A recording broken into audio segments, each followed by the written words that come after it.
Salut à tous et bienvenue dans cette critique du film Rain Man. N'hésitez pas à vous abonner à cette chaîne, à laisser un com, etc. Rain Man, film de Barry Levinson, sorti en 1988, avec comme acteurs principaux Dustin Hoffman et Tom Cruise, qui sont frères dans le film, deux frères pas comme les autres, puisqu'ils ne se connaissent pas avant que le papa des deux meure. Tom Cruise joue le rôle d'un vendeur de voitures qui est un petit peu en galère financièrement. Suite à la mort de son père, il va découvrir l'existence de son grand frère autiste, qu'il n'avait jamais rencontré avant de savoir qu'il avait un frère, donc pour le coup.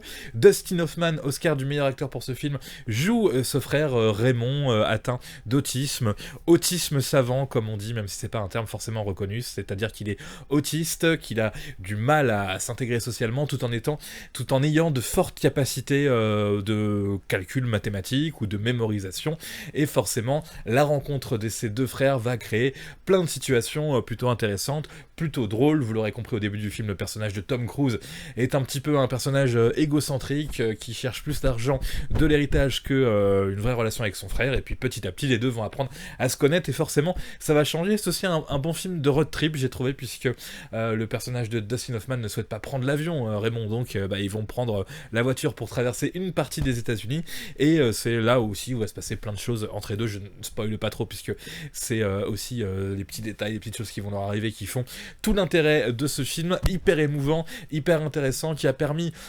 puisque c'est un sujet qui n'était pas forcément habituellement abordé au cinéma avant l'année 1988, c'est un film qui a permis de parler d'autisme tout simplement, et de parler de ce type d'autisme savant, comme ça peut être décrit dans le film. Donc forcément, film touchant, film émouvant, film utile, intelligent et intéressant, drôle aussi, je l'ai dit, très bien récompensé puisqu'il aura l'Oscar du meilleur film, Oscar du meilleur réalisateur pour Barry Levinson, et puis Oscar du meilleur scénario et Oscar du meilleur acteur pour Dustin Hoffman. C'est aussi intéressant de voir Tom Cruise dans un rôle où voilà, c'est pas Top Gun, c'est pas Mission Impossible, et c'est intéressant, j'ai trouvé, de le voir dans ce côté-là.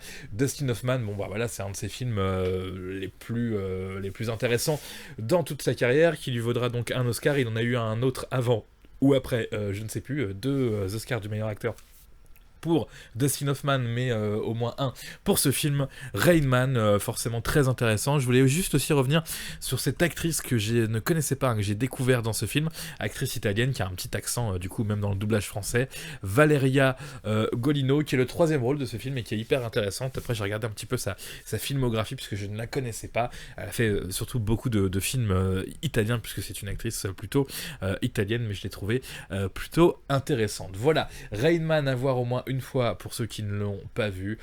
Film touchant, film intéressant, je le redis, qui dure bien 2 heures, qui fait voyager, qui fait rigoler, et qui est, je le redis, plutôt intelligent. C'était la critique du film Rain Man. Comme d'habitude, j'ai pu, c'est possible, dire des choses qui ne sont pas tout à fait vraies dans cette critique. J'ai peut-être fait des erreurs, n'hésitez pas à les corriger comme vous le faites souvent en commentaire, et à me donner votre avis sur ce film si vous l'aimez autant que moi. Rain Man, c'est d'ailleurs, je ne vais pas forcément parler de ça, mais le nom Rain Man, vous découvrirez pourquoi dans le film, mais c'est vrai que même en 1988, on n'est pas en plein dans les Marvel, super-héros et compagnie, mais il y a forcément une référence à ça, aux super-héros, et c'est vrai que ce Raymond, alias Rain Man, a quand même un petit côté super-héros, une personne comme ça qui arrive dans la vie du personnage de Tom Cruise et qui va l'aider indirectement, et c'est ça aussi tout ce qui est intéressant